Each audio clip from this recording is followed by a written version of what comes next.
आपने हाजी मोहम्मद का नाम ज़रूर सुना होगा।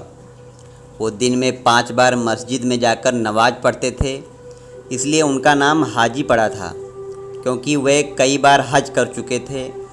एक दिन वो सपने में मर गए। तब उन्हें रास्ते में खुदा का एक दूत मिला। वो धरती पर किए कार्य के अनुसार लोगों को स्वर्ग और नर्क में भेज रहा था। हाजी को उसने नर्क की ओर रवाना कर दिया।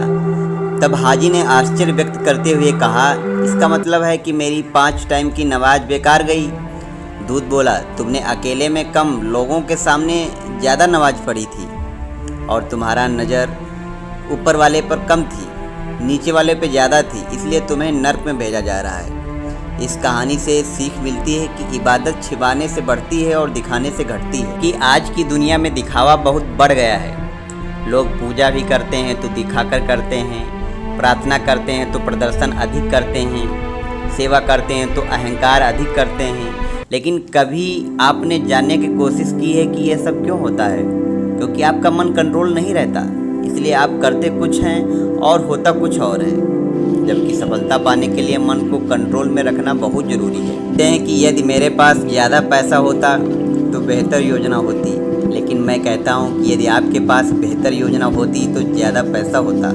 क्योंकि सफल खिलाड़ी वही माना जाता है जो खेलने से पहले जीतने की योजना बनाता है। इसलिए अब तक तो जो हुआ उसे भूल जाइए, पिछली गलतियों को बार बार मत दोहराइए, भविष्य की सोचिए, वरना जो हो सकता था वो भी नहीं होगा, फिर आपके पास कोई विकल्प भी नहीं होगा। शिक्षा जरूरी नहीं है, आपको अपने काम में महारत हासिल होना चाहिए। ज़्यादा पढ़ना जरूरी नहीं है, आपको पढ़कर अमल में लाना बहुत ज़रूरी है। व्यवहारिकता जरूरी नहीं है, आपको अपने वादे निभाने आने चाहिए। पैसा होना जरूरी नहीं है, आपको पैसा कमाने का तरीका आना चाहिए। यदि आप अधिक सफलता पाना चाहते हैं तब आप अपने अंदर जागरूकता लाएं। यदि आप अच्छी सेहत बनाना चाहते हैं तब आप समय पर खाना खाएं। यदि आप ज़्यादा खुश रहना चाहते हैं तब आप परिवार पर अधिक ध्यान दें।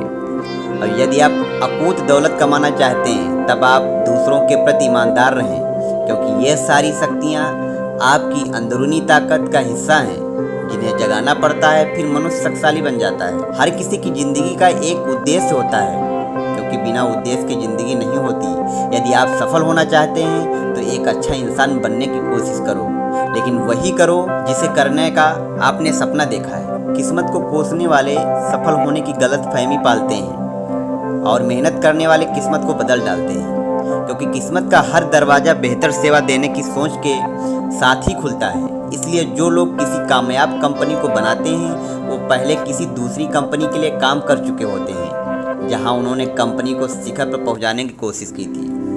गांधी जी कहा करते थे कि जीने के लिए साहस जरूरी है, शादी के लिए प्यार जरूरी है, ताकत के लिए व्यायाम जरूरी है और मरने के लिए कफन जरूरी है।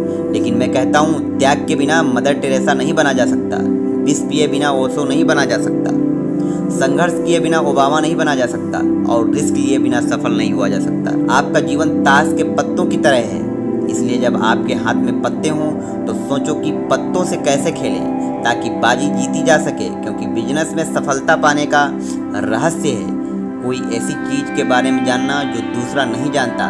तभी तो घनश्याम दास बिरला ने कहा था, जीवन दूध के समुद्र की तरह है, आप इसे जितना मथेंगे उतना ही मक्खन आपको मिलेगा। संघर्ष के बिना आदमी अधूरा है, प्यार के बिना औरत अधूरी है, उसके बाद भी दोनों का मिलन जरूरी है। इसलिए जुनून पैदा करो अपने दिल में कुछ कर गुजरने का, क्योंकि आग में तो तपकर सोना निखरता है, गर्म हवाओं से बर्फ पिघलता है, बुलंद इरादों से विचारों से सब कुछ मिलता है। जो दूसरों के लिए असंभव हो फिर वो आपकी आदत बन जाएगा, साथ में ढेर सारी दौलत भी लाएगा। देखकर लोगों की आंखें फट जाएंगी, लेकिन आपकी 7 पीढ़ियां मौज उड़ाएंगी। आपका हर कदम मील का पत्थर साबित हो सकता है। शर्त यह है कि आप अपने कदमों को पूरे होश और जोश के साथ उठाएं। आपका हर सपना साकार हो सकता है। शर्त यह है कि आप उस सपने को अपना लक्ष्य बनाएं। फिर जब खुशी और प्रसन्नता भीतर से बाहर आएगी तब वो अपने साथ लक्ष्य साधने का तरीका भी लाएगी। उसके बाद आप सपने में गाना गाएंगे और सफलता को गीत सुनाकर पास बुलाएंगे।